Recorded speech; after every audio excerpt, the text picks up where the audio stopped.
नमस्कार, एक्वाकल्चर गुरु में आप सभी लोगों का एक बार फिर हार्दिक स्वागत है। टैंक फिश प्रोडक्शन मैनेजमेंट में आज का टॉपिक है की पॉइंट्स। हमेशा अलर्ट रहें, इस बारे में हम लोग चर्चा करेंगे।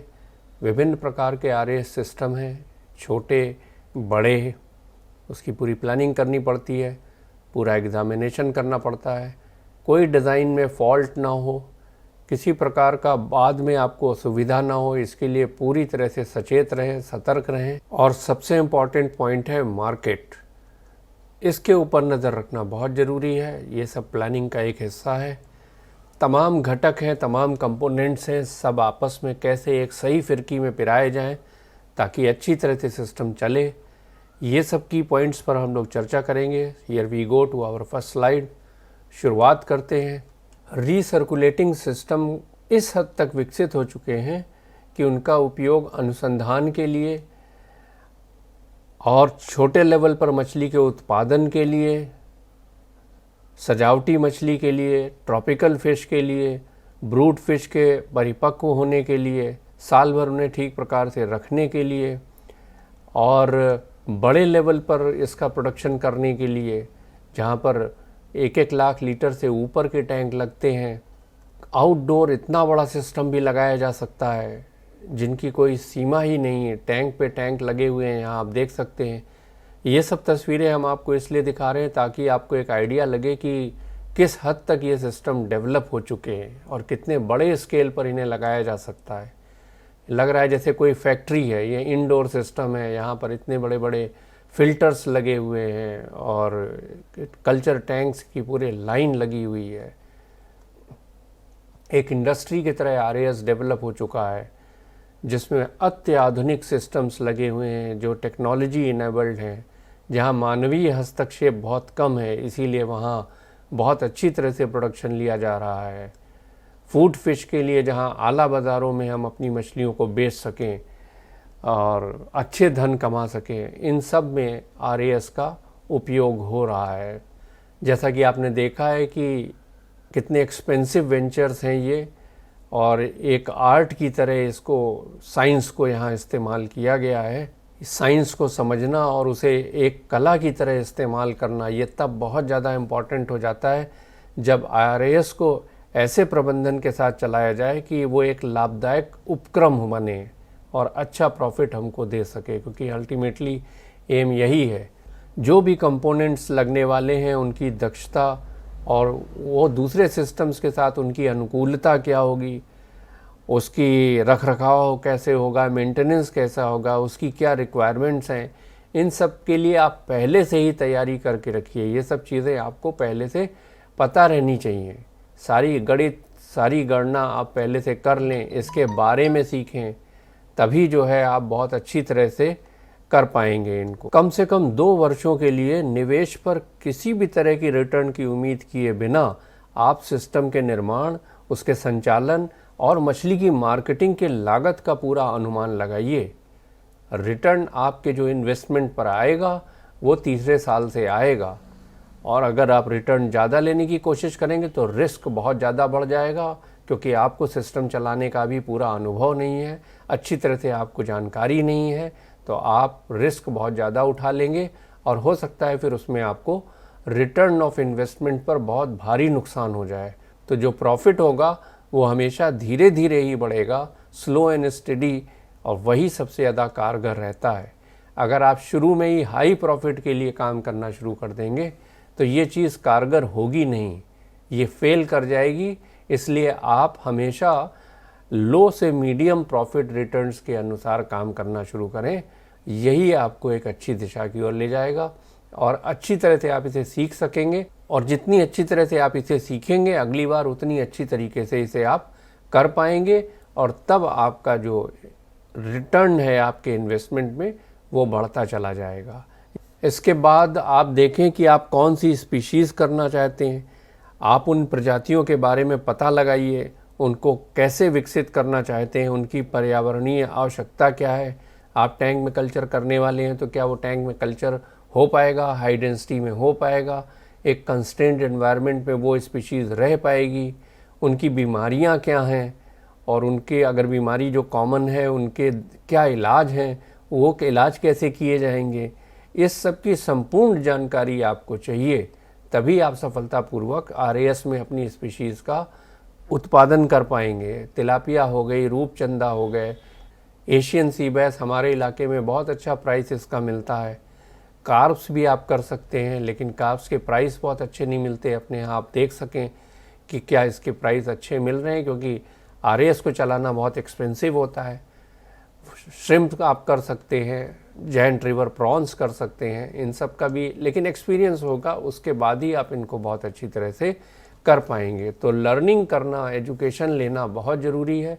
ये सब की पॉइंट्स हैं, इन पर आप विशेष नज़र रखिए और आप अपने संभावित कस्टमर को और अपने संभावित बाज़ार को जानिए, और उस बाज़ार के लिए मछली को आप कैसे तैयार करेंगे और कैसे वहाँ तक पहुँचाएंगे, उनका डिस्ट्रीब्यूशन कैसे होगा, ये सब भी आपको पता होना चाहिए। जब आप रीसर्कुलेटिंग सिस्टम के प्रबंधन के सीखने की अवस्था में निवेश करने के इच्छुक हों, तो पैसे, समय और प्रयास के बारे में एकदम यथार्थवादी बनिए।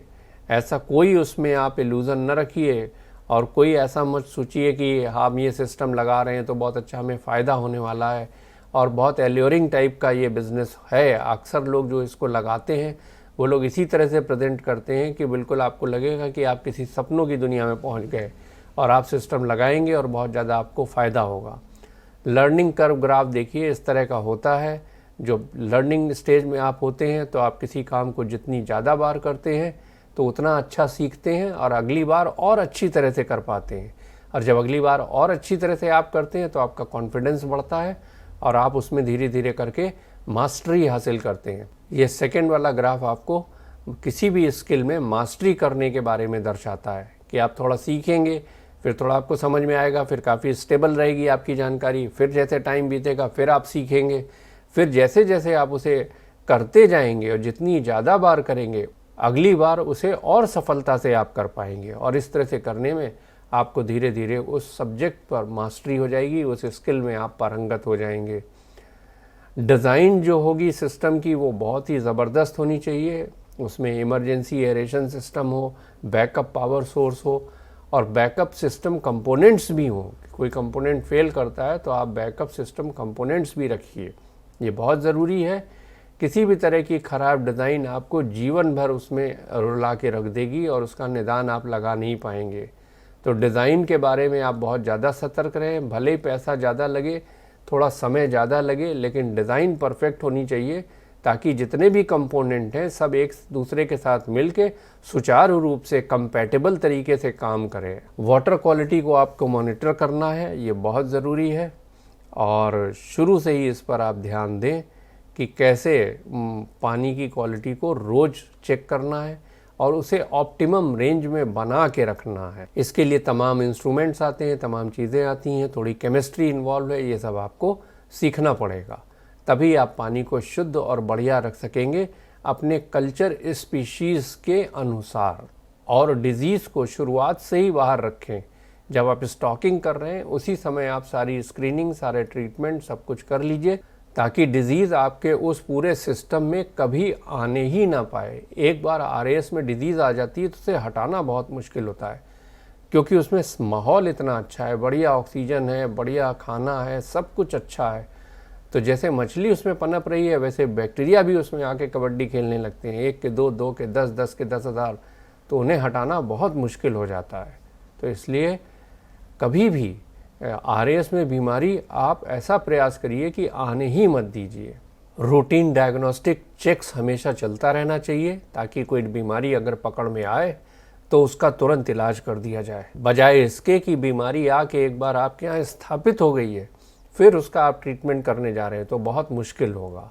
इसलिए बड़ी अर्ली स्टेज में ही बीमारी को पकड़ लीजिए और उसका निदान कर दीजिए। ये सब आपको सीखना पड़ेगा। समय पर अगर उपचार नहीं हुआ तो फिर आईसीयू जैसी स्थिति उत्पन्न हो जाएगी, फिर वहाँ से आपको आरएएस में बहुत बड़ा नुकसान हो सकता है। इससे आप पूरी तरह से सतर्क रहें और स्ट्रेस को जहाँ संभव हो वहाँ पर आप कम करने की कोशिश करिए, क्योंकि आरएएस बहुत ज़्यादा इंटेंसिव कल्चर सिस्टम है। इसमें बहुत कम जगह में बहुत ज़्यादा मछली उगाई जाती है, इसलिए मछलियों को स्ट्रेस होना स्वाभाविक है। हमेशा अलर्ट रहिए, 24 घंटे आपको अलर्ट रहना पड़ेगा। जरा सा भी कोई ऊंच नीच होती है तो आरएएस सिस्टम आपको कोई भी रियायत नहीं करता है, तुरंत आप उसमें नुकसान उठा जाएंगे। तो लापरवाही का नतीजा बड़ा ख़राब हो सकता है, इसलिए आप हमेशा अलर्ट रहिए। और ट्रेनिंग और एजुकेशन पर आपको अच्छा खासा ध्यान देना पड़ेगा, इसमें समय देना पड़ेगा और इसमें पैसा बहुत खर्च करना पड़ेगा।